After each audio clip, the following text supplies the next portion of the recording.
우리가 모세오경 가운데 창세기는 건너뛰고 출애굽기, 레위기, 민수기를 살펴보았고요.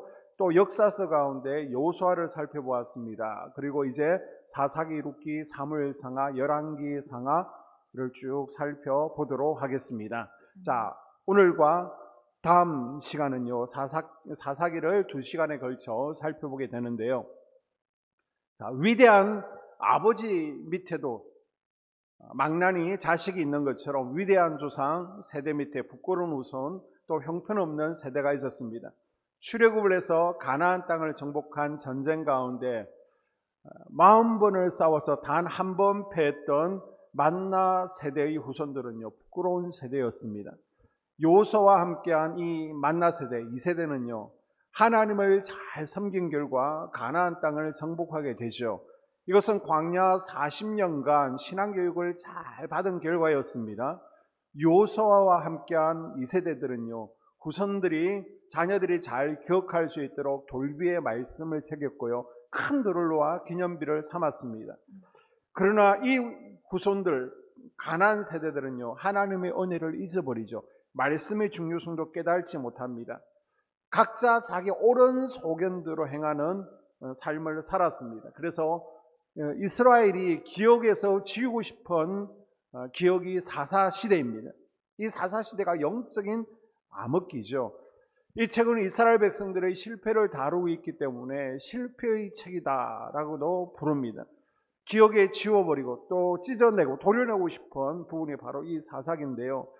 이 사사기는 영웅 이야기가 아닙니다. 타락 이야기를 다루고 있습니다. 우리는 사사기 하면 12사사를 생각하는데, 사사기에서 말하고자 하는 것은 사사마저도 타락했다, 레위인들마저도 타락했기 때문에 이 사회가 종교적으로 또 도덕적으로 윤리적으로 이 모양이 되었다라는 것을 우리에게 말해주고 있는 것입니다. 자, 그러면 사사는 누굽니까?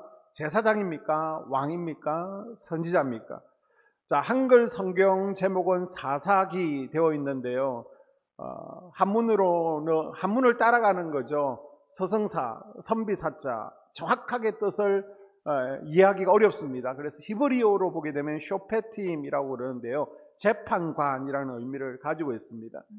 공동 번역 성경이 내용을 잘 번역했습니다. 그래서 판관기라고 그럽니다. 예전에 판관포청천이라는 영화가 있었죠. 바로 이 판관이 사사의 역할을 하는 것입니다. 출애굽기 18장에 보게 되면 모세가 재판을 하죠. 시시비비를 가리는 사사 역할을 이미 하고 있습니다. 그래서 엄밀하게 따지면 최초의 사사는 누구라는 거예요? 모세부터 사사가 시작되어집니다. 이 사사의 역할은 무엇입니까? 평소에는 갈등을 조정하죠. 그리고 유사시에는 백성들을 보호합니다. 평소에는 재판하고 유사시에는 전쟁에 참여한다. 누구의 역할이었습니까? 왕의 역할과 같습니다. 자, 아직 왕이 없었던 시대에 이제 전쟁이 있을 때에는 군사적 지도자로 등장하죠.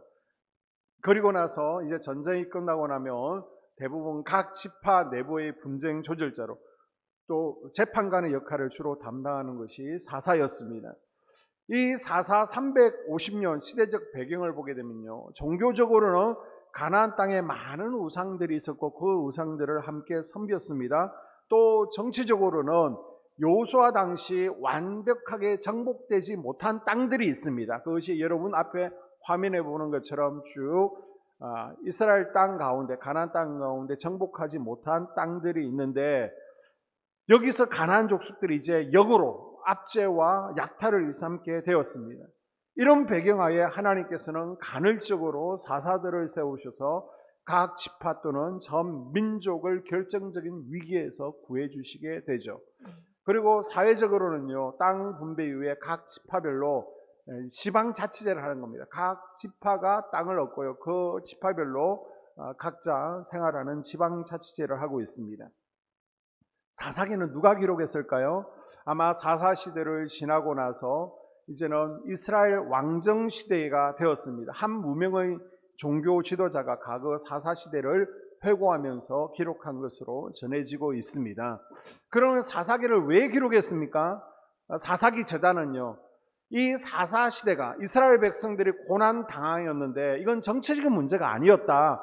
근본적으로 하나님의 백성들인데 이스라엘이 하나님에 대한 완전한 믿음을 갖지 못했기 때문에, 왜 하나님에 대한 완전한 믿음을 갖지 못했다는 거예요? 레위인의 탓이라는 겁니다. 레위인들이 똑바로 사명을 감당하지 못했기 때문에, 제대로 말씀을 가르치지 않았기 때문에 이런 시대가 왔고 이런 아픔을 겪게 되었다라는 것을 보여주기 위해서 사사기를 기록하게 됩니다. 그래서 사사기의 내용은요, 350년 동안 배교의 역사를 다루고 있습니다. 이스라엘 백성들이 범죄합니다. 그러면 하나님께서 징계하시죠. 그러면 또 회개합니다. 살려달라고. 그러면 하나님께서 사사를 보내주시죠. 그리고 또 태평한 세월이 옵니다. 그러면 또 죄를 범하게 됩니다. 이 역사의 반복이 계속되는데, 특별히 7번 그 역사가 반복된다라는 것을 보여주고 있습니다. 이 사사기의 주제는요, 타협, 그리고 배교, 패배입니다. 우상 숭배자들과 이방인들과 함께 결혼해서 타협을 하게 되죠. 결과가 무엇입니까? 여호와를 떠나게 됩니다. 배교하게 되었습니다. 그 결과 또 우상 숭배자들이 압제를 받게 되죠. 다른 주변 블레셋과 주변 나라들로부터 압제를 받게 되고 이스라엘은 이제는 패배를 하게 됩니다. 우리는요, 이 12사사들의 멋진 행적에 집중할 수 있는데, 사사기는 이 시대가 얼마나 악했는가, 그리고 시대가 악해진 이유가 무엇인가에 포인트를 맞추고 있습니다. 사사기는 크게 세 부분으로 나눌 수 있습니다. 먼저 1, 2장은요, 사사시대 배경을, 서론 부분입니다. 쭉 사사시대의 영적 배경을 소개하고 있고요. 그 다음 3장에서 16장까지는 12사사들의 활동을 다루고 있습니다. 다음 주에 우리가 살펴볼 것입니다. 그리고 이스라엘의 타락상을 17장에서 21장까지 다루고 있는데, 자, 1, 2장은 서론 부분입니다. 그리고 17장, 18장에 결론이 하나 나오고 있고요. 또 19장에서 21장에 결론이 하나 나오고 있습니다. 이 결론은 이제 별책 불호가 같은 것이죠. 자, 오늘은 서론과 결론을 살펴보겠습니다. 자, 먼저 1장을 보게 되면요, 1장은 가나안 정복의 첫 번째 실패를 다루고 있습니다. 가나안 정복을 할 때 크게 세 단계로 이루어졌습니다. 먼저 주요 전략적 요충지, 도시들을 정복하는 것이죠. 만약 우리 남한 땅을 생각하게 되면 5대 광역시, 각 도시들을 점령을 하는 겁니다. 그리고 최소한의 임시 거주지를 확보했습니다. 그리고 12지파에게 그 임시 거주지, 부산, 대구, 대전, 인천, 이런 강릉, 이런 데를 중심으로 가나안 땅을 공평하게 이제는 분배해 주게 됩니다. 그러면 각 지역에 읍면단이 있습니다. 거기까지는 다 점령하지를 못한 거예요. 아직 각 지파에게 할당된 지역에 남아있는 가나안 족속들이 살고 있는 땅들을 점진적으로 점령해 가는 것이 바로 이제 가나안 시대의 목표였고요. 그것이 1, 2장에 소개되고 있습니다. 그런데 정복전쟁의 마지막 단계인 이 정착전쟁에서 완전하게 정복하는데 실패하게 됩니다. 어떤 면을 정복하지 못하고요, 어떤 읍내를 정복하지 못하게 됩니다. 그래서 여호수아서 24장과 사사기 1장은요 시간상으로 바로 붙어 있습니다. 자, 1절에 보게 되면요, 여호수아가 죽은 후에 이스라엘 자손이 여호와께 묻자와 가로되 우리 중 누가 먼저 올라가서 가나안 사람과 싸우리까? 아멘. 자, 1절에 보게 되면 여호수아가 죽은 후에라고 나옵니다. 가나안 땅을 분배한 후에 백성들이 이제 가나안 족속들과 싸워 분배받은 땅을 차지를 해야 됩니다. 1장 전반부에는요 여호수아서 24장의 분위기가 그대로 전해집니다. 그래서 승리하고 아주 영적 분위기가 좋아 보입니다. 그런데 19절부터 보게 되면요 쫓아내지 못했다라고 합니다. 처음에는 좋았습니다. 여호수아서 24장의 좋은 분위기가 이어집니다. 그런데 갑자기 사사기 1장 19절부터 분위기가 급반전을 이루고 있습니다. 19절 21절에 보게 되면 여호와께서 유다와 함께 계셨으므로 그가 산지 주민을 쫓아내었으나 골짜기의 주민들을 철병거가 있으므로 그들을 쫓아내지 못하였으며 베냐민 자손은 예루살렘에 거한 여부수 사람을 쫓아내지 못하였으므로 여부수 사람이 베냐민 자손과 함께 오늘날까지 예루살렘에 거하더라. 아멘. 자, 보게 되면 쫓아내지 못하고 있습니다. 그 이유가 뭐라고요? 철병거 때문. 사사기를 보게 되면요, 유대인들이 많이 사용하는 비꼬는 표현이 나오고 있습니다. 그게 뭐예요? 철병거가 없어서 정복 못한 것처럼 하지만 사실 이거는요, 비꼬는 표현입니다. 이들이 핑계대고 있다는 겁니다. 자, 21절에 여부서 족속을 쫓아내지 못했죠. 27절에서 33절에 각 지파가 쫓아내지 못했다라고 결론을 내고 있습니다. 왜 쫓아내지 못했습니까? 왜 이 가나안 족속들과의 전쟁에서 패배합니까? 가나안 철병거 때문입니까? 우리 하나님은요, 철병거보다 훨씬 위대하신 분이고 대단하신 분이십니다. 아멘. 하루 전쟁에 18만 5천 명도 다 죽이시는 분이세요. 아멘. 그런데 왜 철병거 때문에 쫓아내지 못했다는 거예요? 조건이 있죠. 하나님은 위대하신 분이지만 순종할 때만 역사를 나타내 주십니다. 아멘. 우리 이스라엘 백성들은요, 신명기의 두 번째 설교의 세 가지 가르침을 망각하게 됩니다.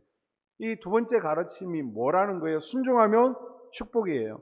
그런데 타협하면 동화된다는 겁니다. 그리고 불순종하면 저주받는다는, 이것을 기억하지 못했다는 것이죠. 자, 계속해서 쫓아내지 못했다라는 표현이 나오고 있는데요. 여러분, 내 마음 가운데 쫓아내지 못한 것은 무엇입니까? 우리 마음도 가나안 일곱 족속에 살고 있는 가나안 땅입니다. 이곳에 가나안 일곱 족속을 다 쫓아내고요, 하나님의 성전 예루살렘 성전을 세워 가야 됩니다. 아멘. 그런데 아직 쫓아내지 못한 것이 무엇이 있습니까? 조금만 틈만 있으면 죄가 침입해서 우리의 믿음을 망가뜨리는 것을 기억하고 이 가나안 일곱 족속을 다 쫓아내는 우리가 될 수 있기를 바랍니다. 아멘. 자, 가나안 족속을 쫓아내지 못한 이유를 좀 더 구체적으로 살펴보게 되면 3장 5절에서 7절까지 나와 있죠.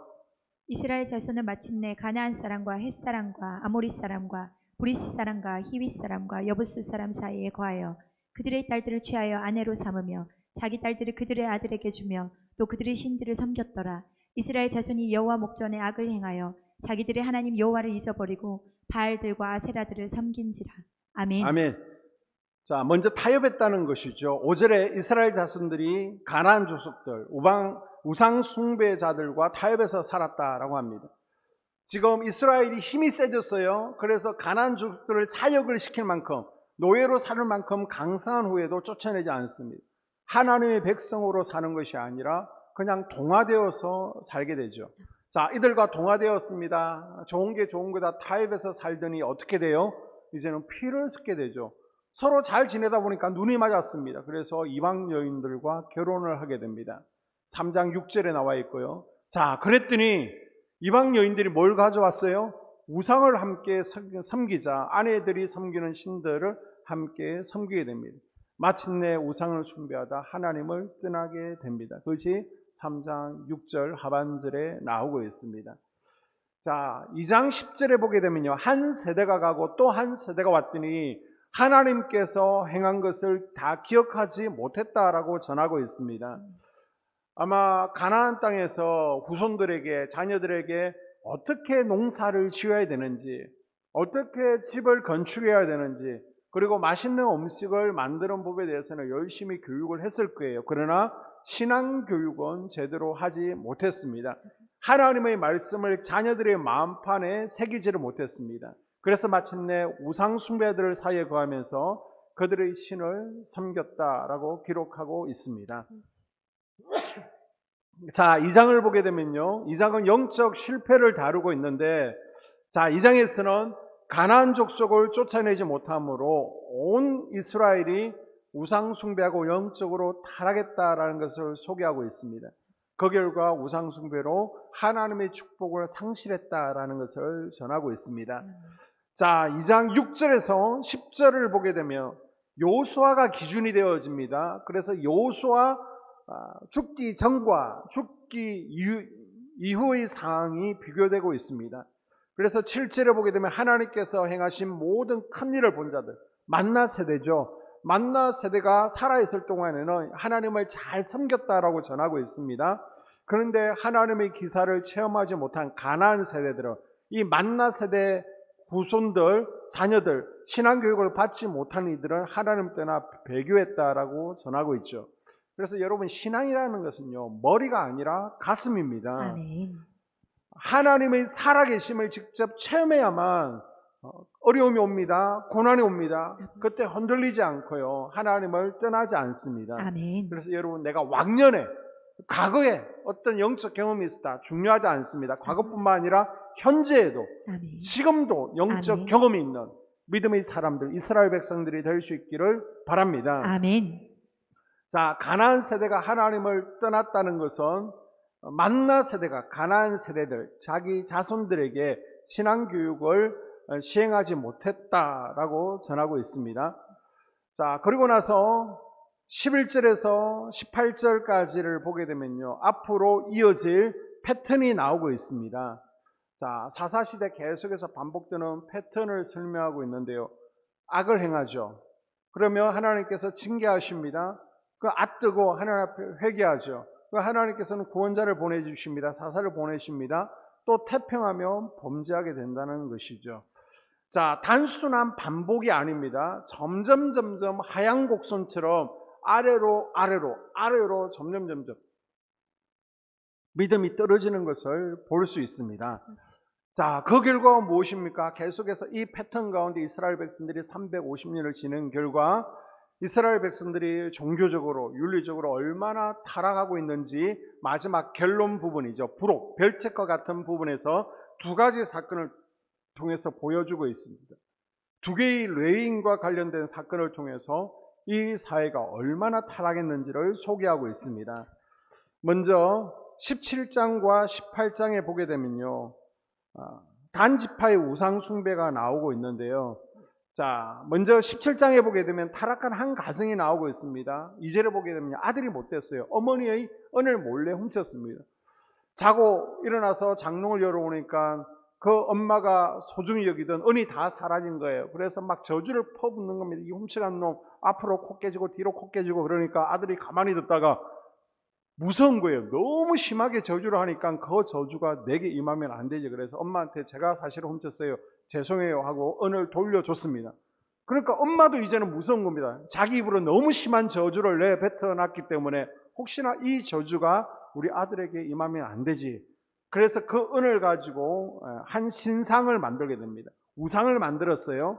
그리고 하는 말이 3절에 보니까 여호와께 거룩히 드리노라. 우상을 만들어 놓고 거룩히 드린다. 하나님께서는 신상을 만들지 말라라고 분명히 말씀하셨습니다. 그런데 우상을 만들고 하나님께 드린다. 말도 안 되는 소리를 하고 있죠. 벌써 지금 혼합 종교가 되어가고 있습니다. 자, 5절에 이 미가의 집에 우상을 만들어 놓고 아들 가운데 야, 네가 대표로 제사장 해라. 그래서 우상 숭배를 하고 있습니다. 그때 마침 저 베들레헴 아래에서부터 먹을 것을 구하지 못해서 여기저기 떠돌아다니는 한 레위인 제사장을 만나게 됩니다.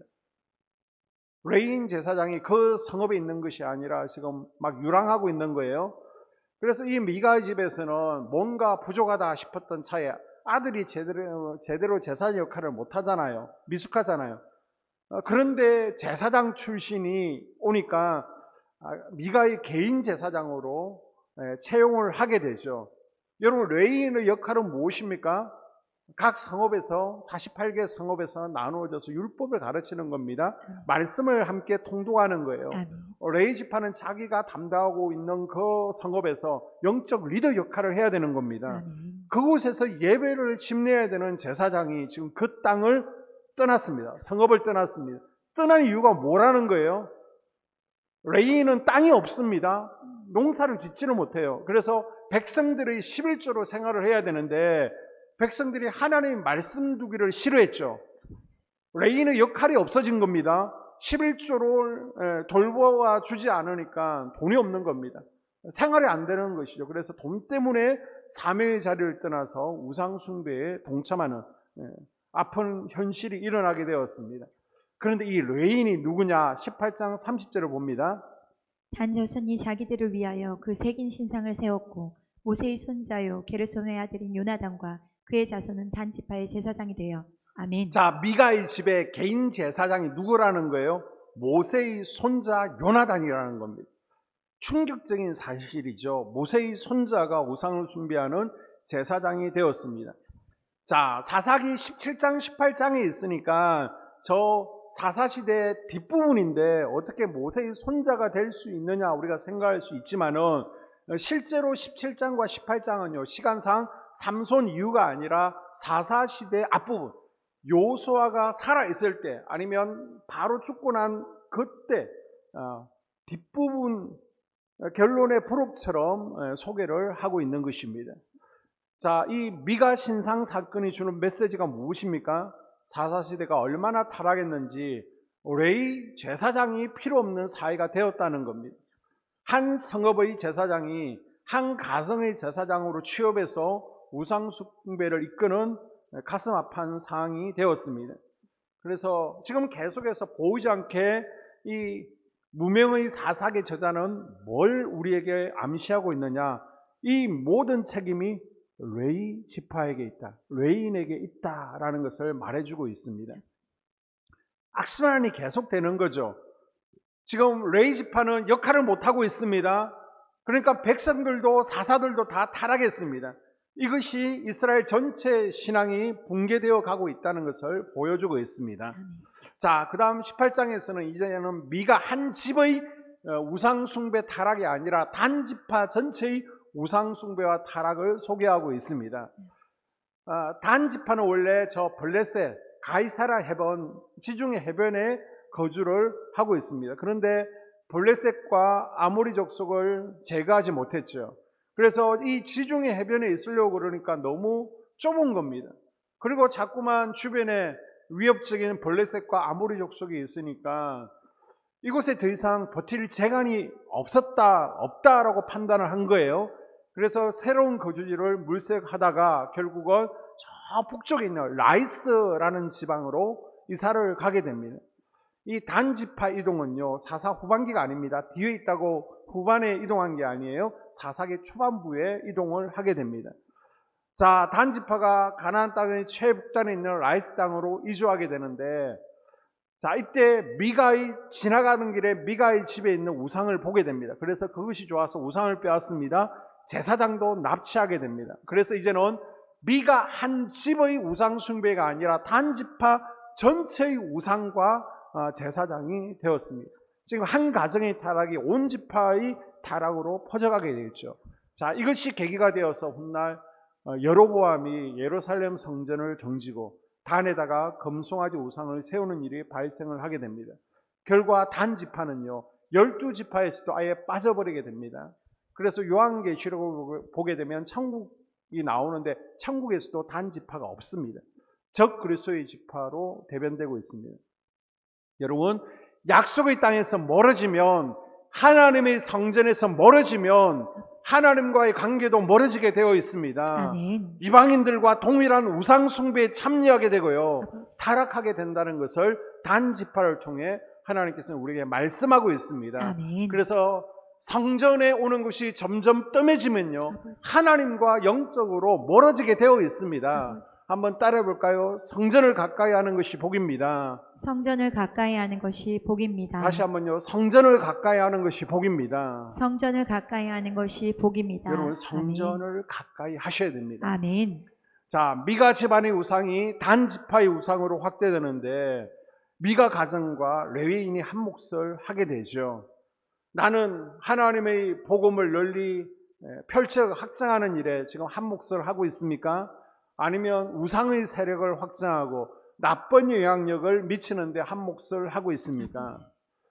공동체 내에서 한두 사람의 잘못된 말과 행동이 교회를 그리고 한 가정을 어렵게 하고 사망의 길로 빠뜨릴 수 있음을 우리가 꼭 기억할 수 있기를 바랍니다. 아멘. 여러분, 포도원을 하는 것은요 공룡이 아닙니다. 작은 여우라는 것을 기억하시고 아멘. 우리는 하나님 나라 확장하고 주의 성전을 세워가는데 쓰임받을 수 있기를 주님의 이름으로 당부를 드립니다. 아멘.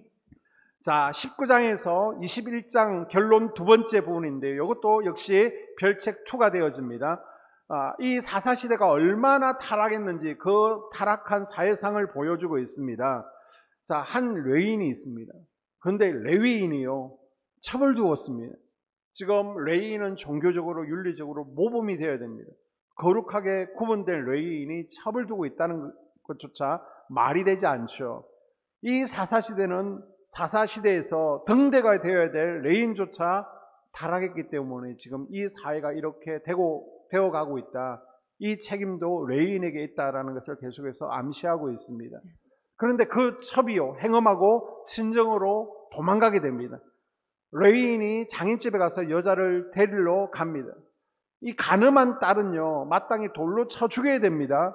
그런데 딸을 그대로 방치한 것은 지금 장인집에 가정신앙교육이 되지 않고 있음을 우리에게 또 암시하고 있습니다. 자, 며칠 머물고 나서 데리고 오는 길에 해가 지게 됩니다. 지금 기바 지역인데요, 여관도 없습니다. 하루 저녁 머물고 이제는 베들레헴으로 돌아와야 되는데 이 기바 지역에 모두가 이 레인을 맞아들이지를 않습니다. 이스라엘은요, 나그네 보호법이라는 것이 있습니다. 그래서 밤이 되어지면 반드시 모르는 사람이라도 집에 들여서 먹을 것을 줘야 되고요, 하룻밤을 재워줘야 됩니다. 이것이 율법인데 동네 사람들 모두가 지금 율법을 외면하고 있습니다. 이때 기바의 한 노인이 이 레인 부부를 영접을 하게 되죠. 그런데 그 집에 불량배들이 찾아왔습니다. 그리고 내놓으라는 거예요.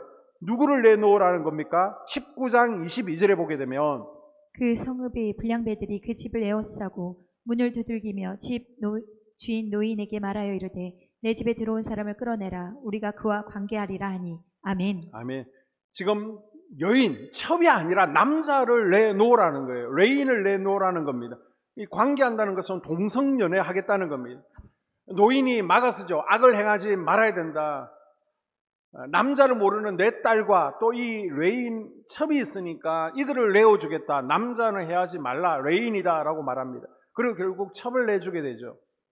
그랬더니 이 동네 불량배들이 밤새 나쁜 짓을 하고 떠나게 됩니다. 자, 아침이 되었습니다. 레이 사람이 아내를 데리고 떠나려고 아내를 깨워보니까 죽었습니다. 이 레이 사람도 참 못된 사람이죠.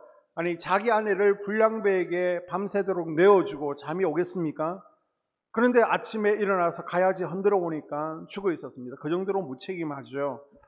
자, 레인의 처벌, 집당, 몹쓸 짓을 한 기브와 불량배들의 만행을 이 레인이 이스라엘 온 사회에 알리기 위해서 자기 아내를 12토막, 시신을 12토막으로 내게 됩니다. 그래서 각 지파별로 소포, 택배를 보내게 되죠. 그래서 이 택배를 받아보고 각 지파 장로들이 깜짝 놀라게 됩니다. 그래서 함께 모여서 이 사건의 주동자들을 멸해야 된다라고 합니다. 그래서 각 지파 장로들이 베냐민 지파를 찾아가죠. 그래서 이 나쁜 짓을 한 사람들을 내놓으라고 하니까 베냐민 지파가 내어놓지 않습니다. 감사합니다. 그래서 결국 11지파 40만 명과 베냐민 지파 2만 7천 명이 전쟁을 벌이게 됩니다. 지금 11지파와 한 지파가 싸우는 거예요. 싸움이 안 되죠. 그런데 무슨 일입니까? 두 번 연속 베냐민 지파가 승리를 하게 됩니다. 아니, 40만 명과 3만 명이 싸우는데 베냐민 지파가 이겼습니다. 그만큼 사나운 이리 같은 성격을 가지고 있죠. 창세기 49장에 이미 예언되어 있었습니다. 싸움을 잘하는 지파가 베냐민 지파였습니다. 자, 40만 명과 3만 명, 내 실력으로, 내 힘으로 될 것 같은데 하나님께서 승인하지 않으면 안 된다는 겁니다. 그래서 이 11지파가 하나님 앞에 울며 기도하죠. 그래서 11지파가 울면서 하나님 우리를 도와주세요 라고 기도했더니 세 번째 전쟁에서는요, 이스라엘 연합군이 드디어 승리하게 됩니다. 그래서 베냐민 지파가 몰살당하게 되는데 다 죽고 살아남은 이가 몇 명입니까? 600명이 살아남습니다. 자, 다 죽은 거예요. 3만 명 가운데 600명이 고작 살았습니다. 그래서 11지파 연합은요, 베냐민 지파를 멸족시킨 것에 대해서 이제는 후회를 하게 됩니다. 이 지파를 다시 살려야 되겠는데 살리는 방법이 무엇입니까? 그래서 이 600명 사내에게 가정을 만들어 줘야 되겠다. 그런데 여자까지 다 죽여버렸으니까 지금 방법이 없습니다. 그리고 다른 지파, 누가 자기 딸을 이 베냐민 지파 남자들에게 아내로 내어주겠습니까? 그래서 방법이 뭐냐?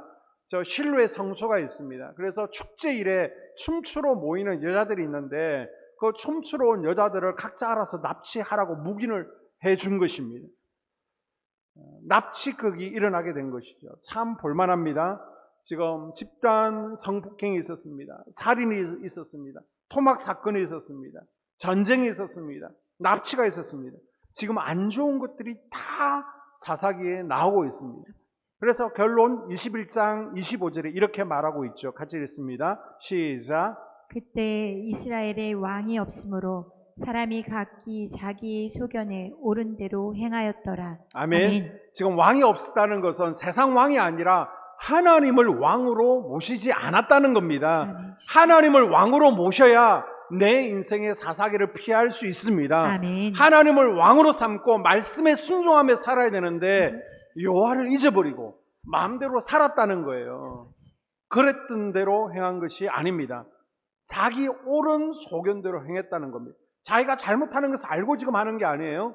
미가는 신상을 만들어서 여호와께 드리노라. 우상 숭배를 하면서 우상 숭배인 것을 몰랐습니다.